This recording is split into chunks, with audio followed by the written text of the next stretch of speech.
L'Iran n'est pas seulement en train de perdre une guerre, l'Iran est en train de perdre sa capacité même de fonctionner comme pays, et les gens qui dirigent le régime le savent mieux que quiconque. Pendant des décennies, la République islamique a bâti toute son identité autour d'une seule idée. Nous n'avons besoin de personne, nous allons tenir seuls, nous allons résister. Ils ont appelé ça l'économie de résistance. Ils ont appelé ça l'autonomie.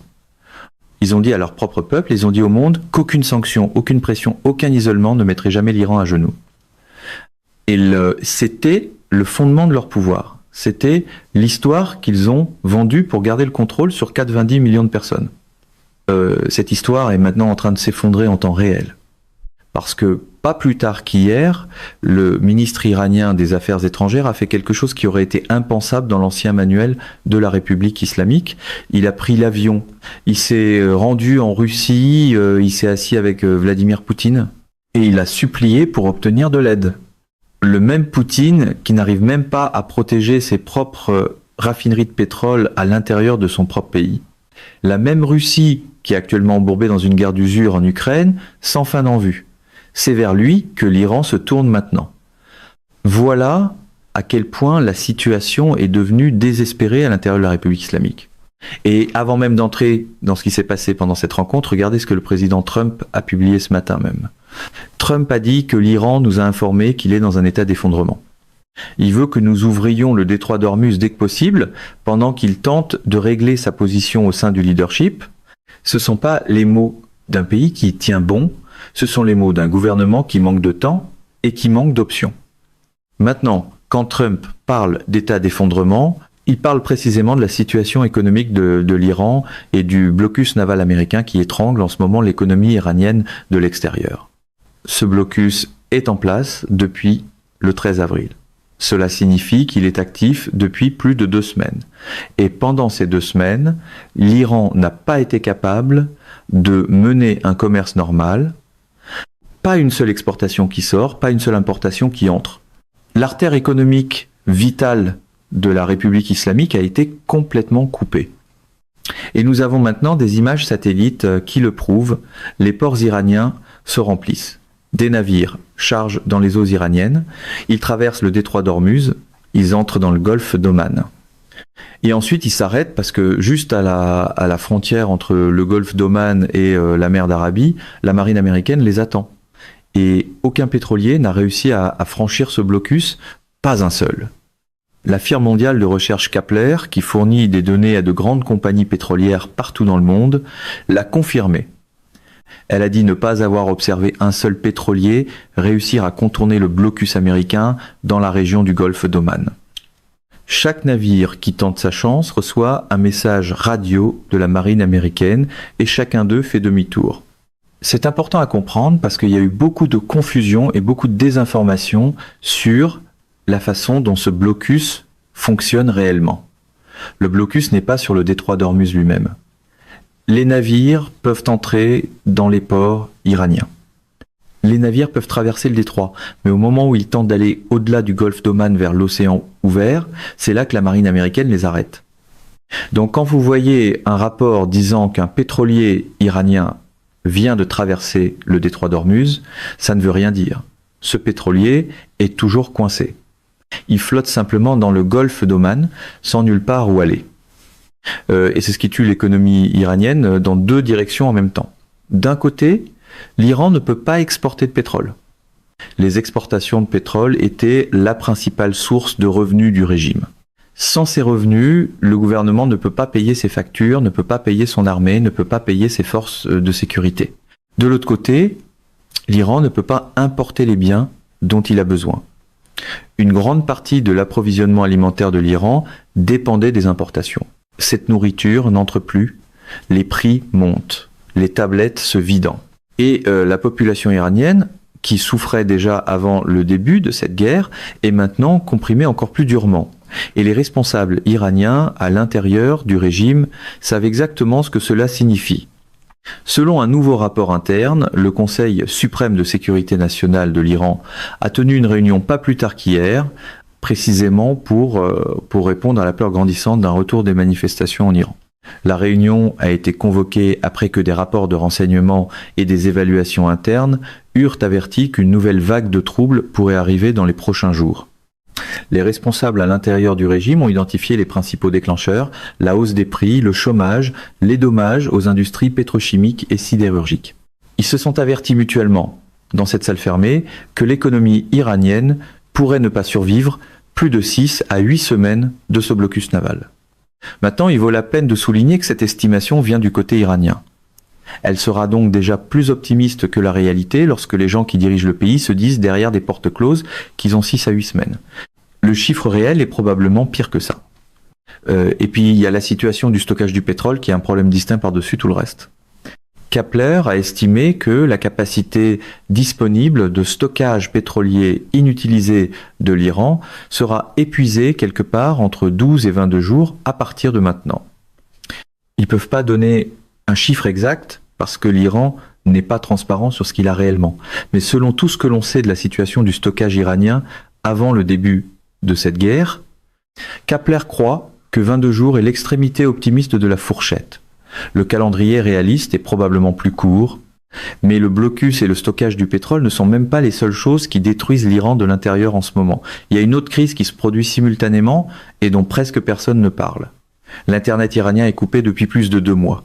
Nous avons dépassé 60 jours, 4,29, 9% des Iraniens ne peuvent pas accéder à Internet, ils ne peuvent pas se connecter avec le monde extérieur, ils ne peuvent pas se connecter entre eux.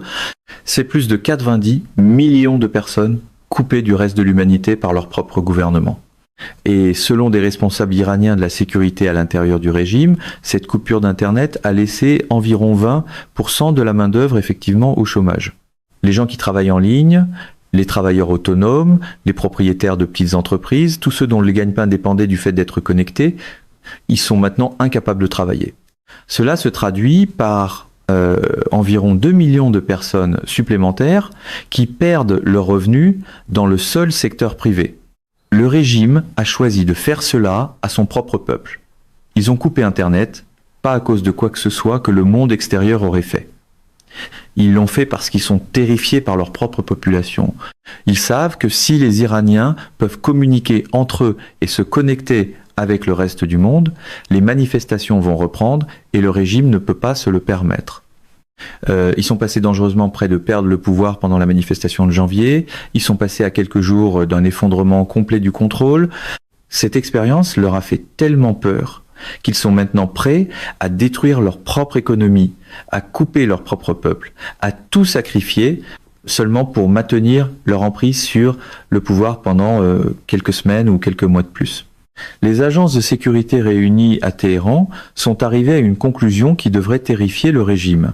Elles ont conclu qu'une nouvelle vague de manifestations publiques n'est pas une possibilité. Elle est inévitable. La seule question, c'est quand cela pourrait arriver demain, cela pourrait arriver dans quelques mois, mais les services de renseignement de la République islamique croient que cela arrive quoi qu'il arrive.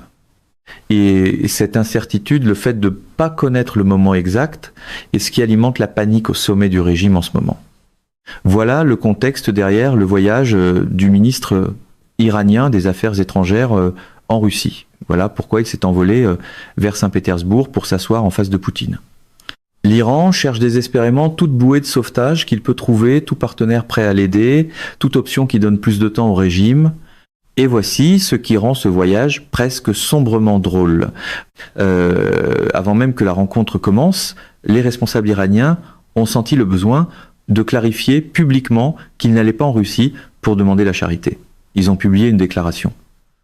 Ils ont dit que les diplomates iraniens ne vont pas en Russie pour supplier. Ils y vont pour coordonner avec un partenaire stratégique. Maintenant, pensez-y une seconde. Quand vous devez commencer une visite diplomatique en insistant publiquement sur le fait que vous ne suppliez pas, vous êtes probablement en train de supplier.